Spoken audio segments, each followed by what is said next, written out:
If you were a stranger to Bathurst, you would never imagine how this peaceful, rural city transforms itself for one day every year into a hustling, overcrowded, incredibly vital international centre.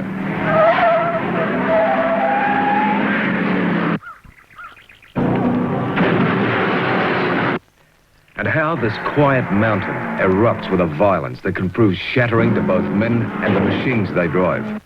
But that one important day doesn't happen by accident, or even overnight.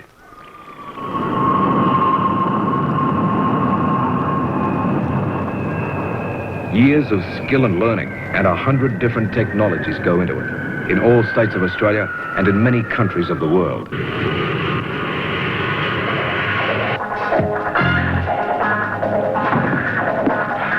For the purpose of this one day on a mountain, 130 miles from the nearest major city, is to improve whatever breed of car that you drive.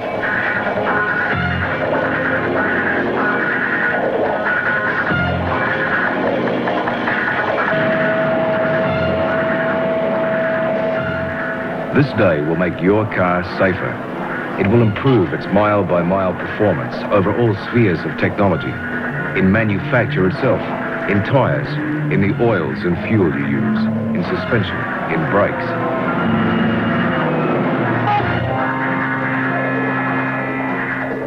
It will have a long-term effect on your car and the cars that one day your children will drive. And thousands, literally thousands of people from across Australia are involved in the vast organisation that brings this one day to reality. Well, Ivan, this is our 8th meeting now. It's the final one before the Hardy Frodo. A couple of important things here is the public risk insurance come through for the meeting. Finalised, came through about a week ago. Good.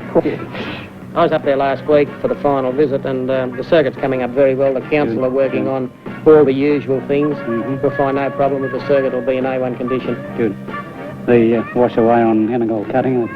Energold cutting, yes, they've attended to that. Fix that one. Yes, there'll be no rain this meeting, so you needn't worry about that.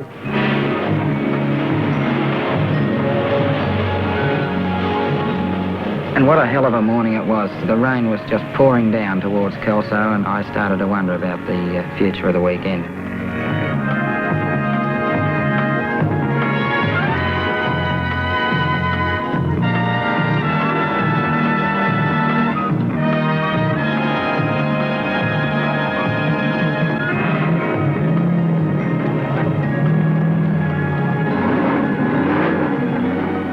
Our biggest worry today would be if it rains that we don't get an opportunity to test the car with our dry tyres. There's a lot of mud, there's a lot of red tape. A wet track. In fact, even if it rains halfway through the race, that can create a lot of problems, of course, as they're coming in doing, quick tyre changes and so on. But I would like to see a dry day, most definitely. So you never really know until Saturday night just how well the vehicle's going before you race on Sunday. I think that the weather could be a deciding factor.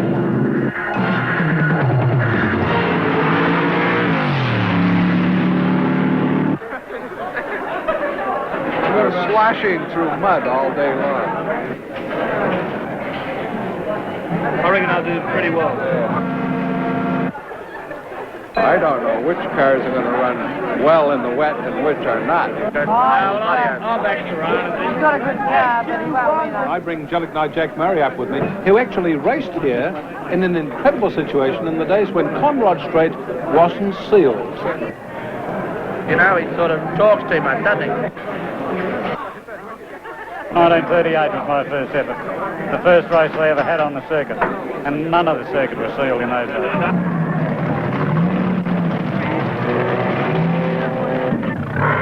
This is the pit marshal speaking. Don't forget, before the race starts, we want all those tender vehicles.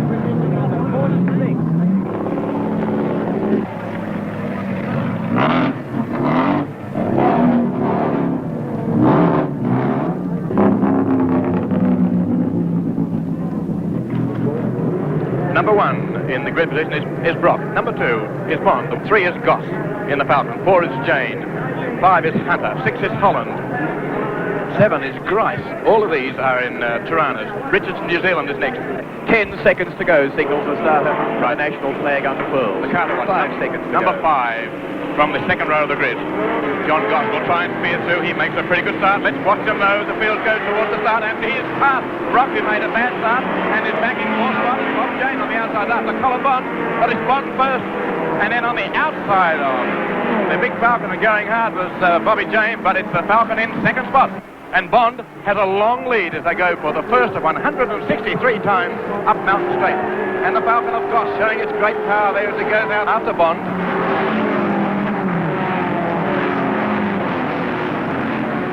Jesus, look at that.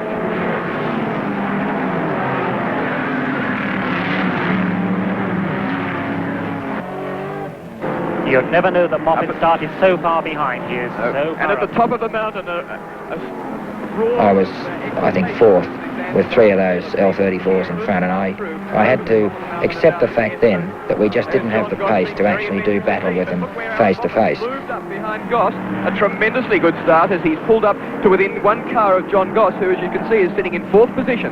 So Moffat 6th and looking to try and get himself up into 5th place, having started from 15th just half a lap ago.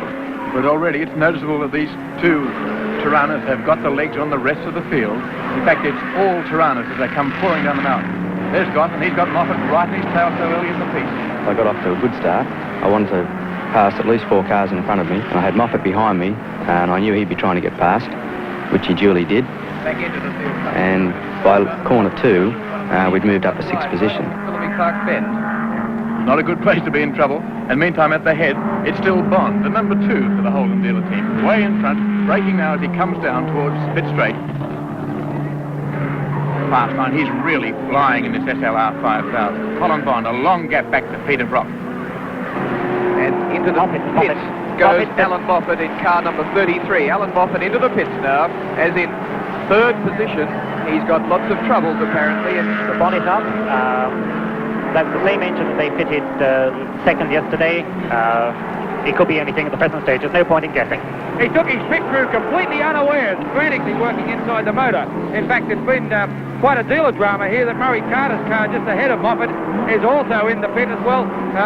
Moffat sitting there looking fairly agitated, obviously. The car is being rocked backwards and forwards to stop the brake linings from binding on. And the only Falcon running with any chance of success at this stage is car 5, the McLeod Ford entry for John Goss. John Goss still circulating, although he was noticeably down on speed compared to Alan Moffat's car, and in the meantime, while Goss is carrying the Ford flag around the circuit, Alan Moffat is still back in the pits. Well, now Kennedy come to heavy grease up at the top of the mountain, car number 15. Oh, he looked a bit shaky too. Well, Kennedy in a lot of strife there. Just the shock of the car, having gone into the fence and spun round, plenty of smoke pouring from the front. John Goss now got a tremendous opportunity to carry the Ford flag all the way home. He's the only one that's got any opportunity now. I think Moffat's race is run to a certain extent. Murray Carter is not in contention. But on the other hand, in such a short time already, Peter Brock, who's leading this race, is over 1 minute and 17 seconds ahead of John Goss. But back in the race, even though he has lost something like a quarter of an hour in the pits, is Alan Moffat in 33.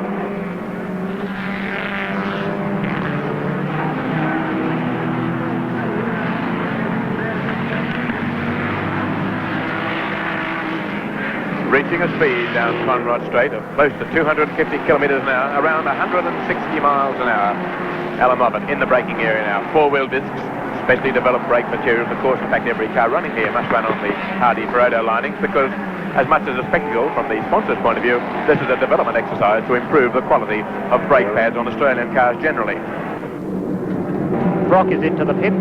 Indeed, there's action in the pits as we watch 33. It'll be a sight that will be welcome in the eyes of Alan Moffat, because Peter Brock, the man who is leading the race, has just called into the pits in car 1. So once again, we've got a shuffle on our hands. The board is out for his co-driver Colin Bond, but car 1 is in the pits.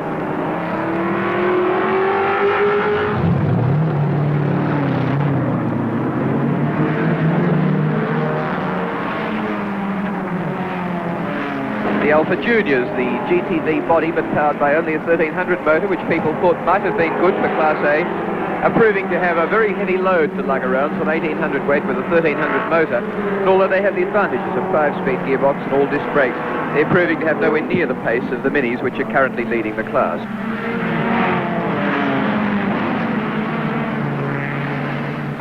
And into the pits now, we've got car 2. Colin Bond has come in as well, so both cars are following pretty closely on each other. And as Gary Legg, who is trailing the leader by just that amount of time I mentioned before, goes past, Colin Bond stays in the pits there. The pit stop going to be terribly critical, and as they watch the other cars go by and realise the extent of the lead, one can't help but wonder whether or not they're going a little bit too fast. Is it necessary for Peter Brock to be going quite so quickly? Colin Bond now back in the race. And look who's back in the pits again. Another return. Car 33, Alan Moffat, must be becoming a pretty despairing sort of man by now.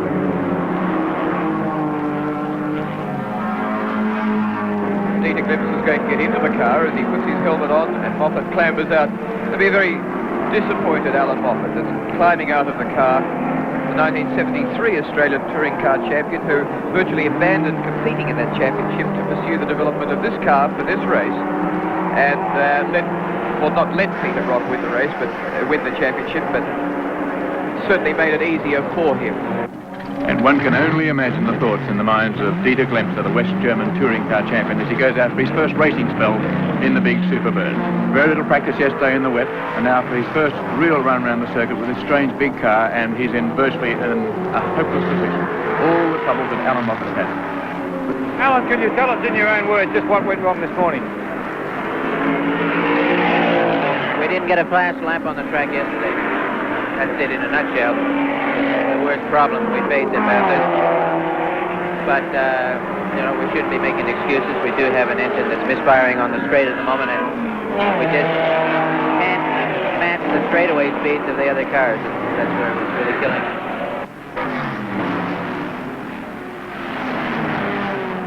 John Goss is still carrying the forward flag pretty well. He's quite a way back, but he's well placed to do well if something goes wrong with those two leading cars. This will be a race that John Goss would dearly love to win. He's been trying for 5 years, and this is undoubtedly the main race on the Australian calendar. He'd love to knock it off. Goss is probably the most popular driver competing here today at Mount Panorama. And he's chasing, of course, Colin Bond, going so well, though Colin had a lot of trouble last year, Will. Yes, with that rollover in the very early laps, it wasn't at all a happy race for him. Although he's been nicely placed so far today, or that doesn't suggest that he might end up nicely placed. That wisp of smoke coming from the back of Bond's car. All these pit stops must be having a very rough effect on the lap scores, keeping check of 60 cars for 163 laps. The results then being fed on the charts and, of course, put through the IBM computer. Presently in the pits from Class C, the Bainbridge Motors Mazda of Mel Mollison and Bruce Hindhoff. An RX-3 Coupe, it's now made its way out onto the circuit. Bobby Morris is coming into the pits now. Car number 7 lying third outright. We've got no problem with the economy because we have our smaller size carburetors on, which give us approximately 9 to the gallon. We only have to do 7.5 to get through on 2 pit stops. And I can drive the car flat out, although we are using considerably less revs than what we would in a sprint race. We can corner hard because we have the hard compound tyres, so it's just a matter of coasting along really, pacing the car and just driving it as hard as we can without overexerting it as you possibly would in a sprint race. It gives us an indication of how many laps Bobby Morris can cover. Bobby Morris would be very, very pleased to come home in front of the dealer team today. Quite oblivious of all, of course, John Lemper inside is strapping himself in, but he can't get any help from Bob Morris. He can't get through the window. And out they go, this interesting effort from an XU1. Activities really increasing in the pits. Farrell now brings the little rotary Mazda in that's been going so well in this class, leading the class so far. And leading the Manufacturers' Championship in this class, having won its previous 2 rounds of the Manufacturers' Championship in Class C. Very well driven by Tony Farrell and a very quick car indeed.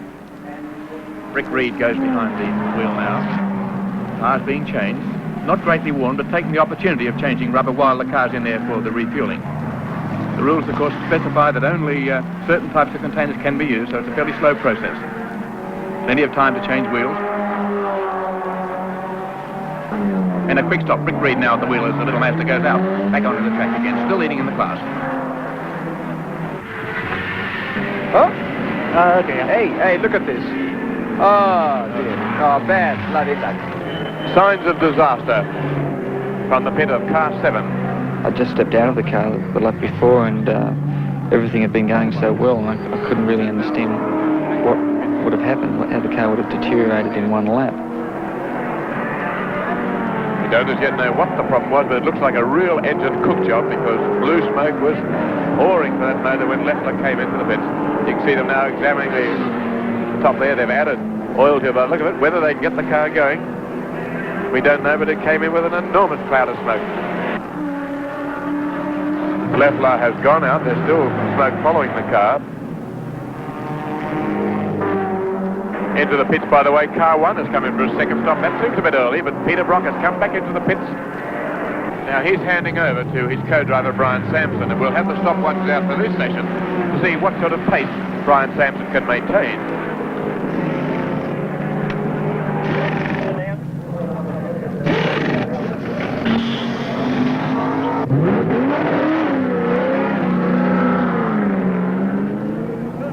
Well, Brian Sampson's underway, but back in the pits we've got a pretty worried-looking Bobby Morris. Can't really understand why John would be late. Could be many reasons. The obvious thing is mechanical failure. If it's a mechanical failure with the car, well, it's just about the end for us, because we have had one unscheduled pit stop. In car number 7, the end of a great effort, because they had tremendous faith in the ability of the XU1 to run quickly enough to be up in a major placing at the end, and it certainly, from the way it's gone so far, could have been so.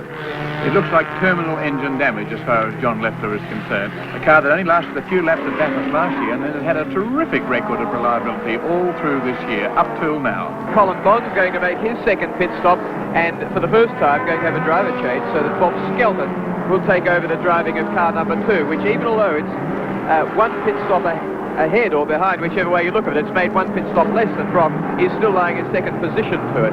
But it'll be interesting to see how Sampson and Skelton shape up against each other. Bear in mind that John Goss is still well placed. John Goss and Kevin Bartlett lost very little time in the pits, and they're poised for success if any trouble afflicts these two cars, or if the co-drivers go too slowly on this central and critical spell.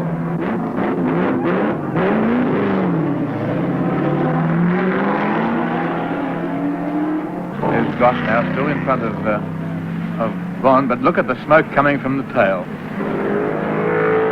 Cole Bond drove past me once, and I stayed ahead of him for 3 or 4 or 5 laps, and eventually I waved Cole past up the mountain, and when he drove past, it was just unreal, the amount of oil that car was dropping. Comes down, turns this corner, and goes past the pits. They don't want to lose their car, they've done so well, but there's quite a cloud of smoke coming there. You can see it pouring from the chopped off tail.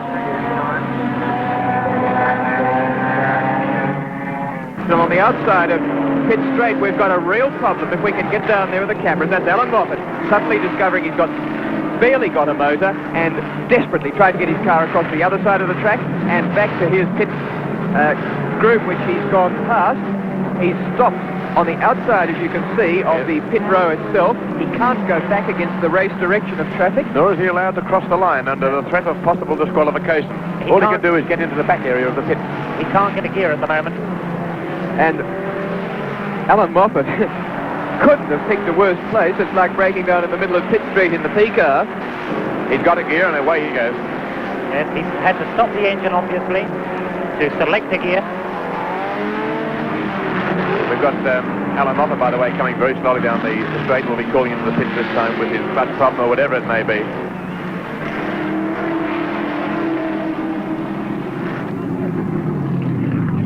And the race which held so much promise for Alan Moffat, developing into something of a nightmare.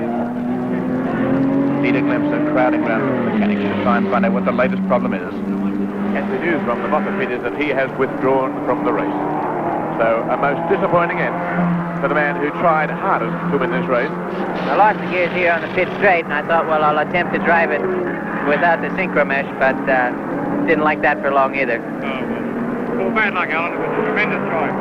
We did everything we could, and you can't expect any more.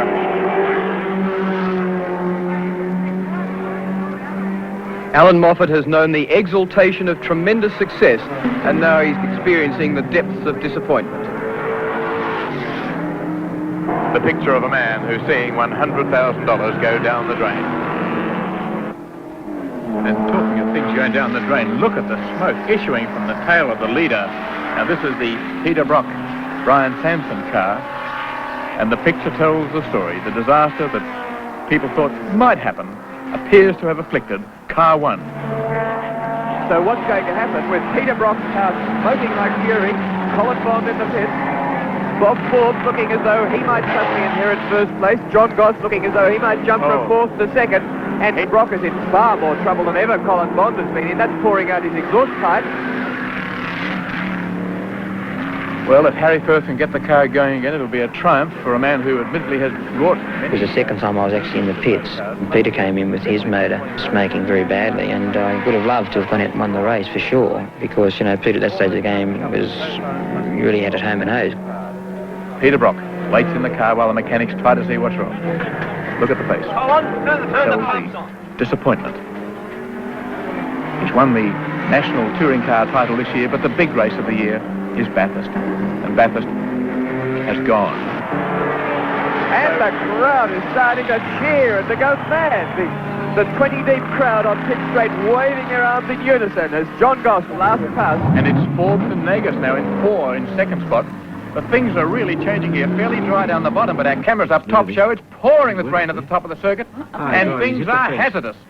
Just aquaplaned across the road along the curve past McPhillamy Park and bumped into the bank bloody heavily. It just rammed into the earth bank, and it got sort of caught in the gutter, and with that blown right front tyre, I just couldn't get it to come back onto the road, and it took about 500 or 600 yards at very high speed to coax it back onto the road. And I kept saying to myself over and over again, you're going too fast, you've got to lose more speed. And in the end, I just seemed to be walking the car down towards Forest Elbow. The magnesium wheel started to break up under the car, and I could hear fragments banging up under the chassis, so I waited for a break in the traffic and drove across to the right-hand side of Mountain Straight and put that damaged wheel on the grass and drove it all the way down on the grass to save it from breaking up.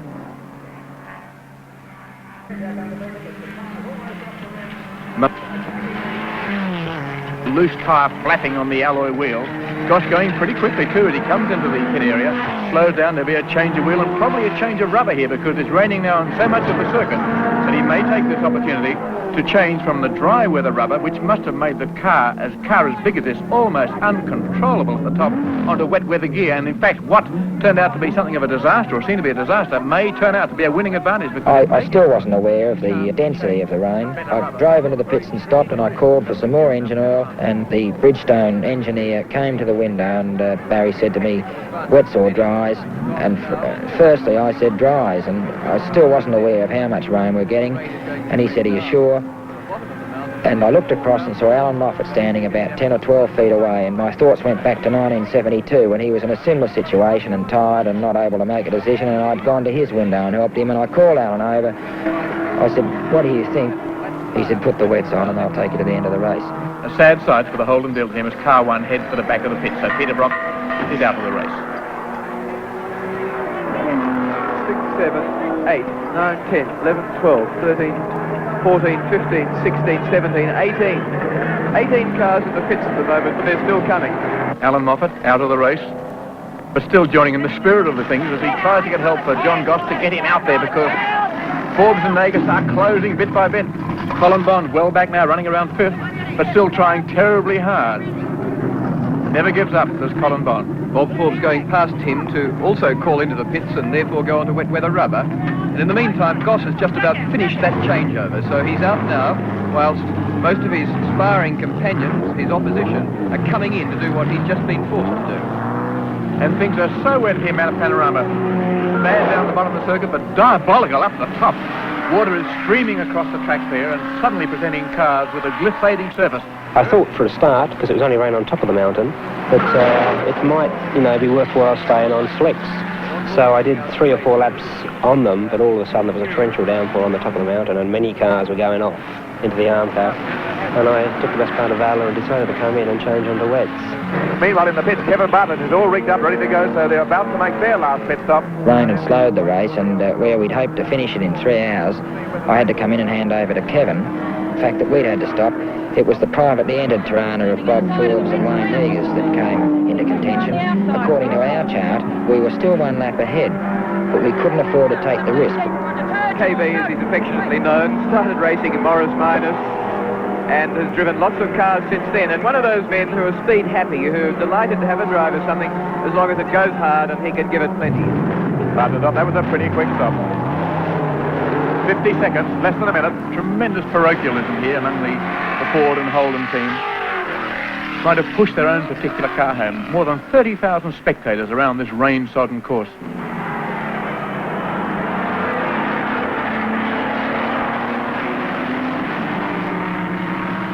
Car with headlights, car 4. Here he comes now. He's in hot pursuit, and Bob Forbes is flying. If the track's wet, he's trying to ignore it. And the gap between them is down to 7.2 seconds. So he's certainly catching him. We've never had a finish like this at Bathurst. And in the lead is Kevin Bartlett, the old hand of racing. So badly injured earlier this year in a race at New Zealand. Who would have thought he'd have recovered from those terrible injuries to be in a car leading Bathurst in the closing laps of this race? And what exciting laps. Oh, talking of excitement, things still happening, cars spinning on the circuit here. It's the Don Holland car. And spinning. It's definitely a slow up by Forbes. The front wheel looks as though it's got a bit of mud on it. He's either spun or hit something. Going into the cutting, I left my braking too late. I was trying very, very hard. And instead of trying to make the corner, I just went straight ahead up a little track. And then I had to back out and get going again. Rod McRae, although I can't see any sign of McRae's car around the course. He's number 20. We've lost him somewhere. And in fact, the most fearsome crash was McRae aquaplaned apparently off Conrod Straight, cleaned up trees and demolished his motor car. There it is. 1 lap to go. 6.2 kilometres. And Forbes still in pursuit, car 4. Been a gallant effort. Had a spin or something which slowed him down. He's dropped back a little bit. And Kevin Bartlett only has to finish now to win the most prized race in all of Australia. A unique event.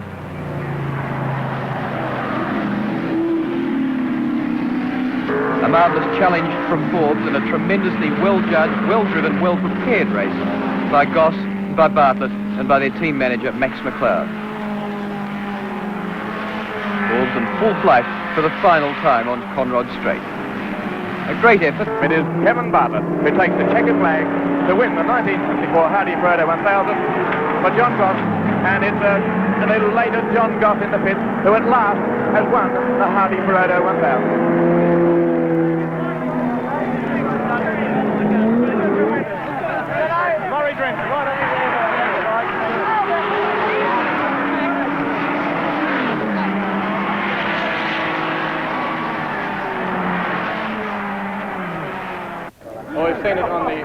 But in reflection, I guess any of the guys, Peter Brock, Alan Moffat, Colin Bond, tell you what it meant to win the big one.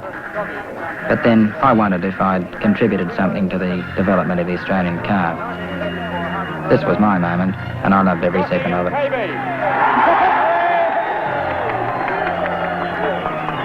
And let me now hand over to the general manager of Hardy Pareto, the company who have the courage to put on this race as a practical demonstration of their own product, Mr. George Hibbert. Congratulations, Hibbert. Thanks a lot. Also, to John Goss, our great favourite. Thank you, George. Congratulations, Johnny. We've had a long time to have you up here. Thanks very much. Thanks very much, Mr. George. Mr. George Hibbert. You know, we should have won today. We've had five years of training.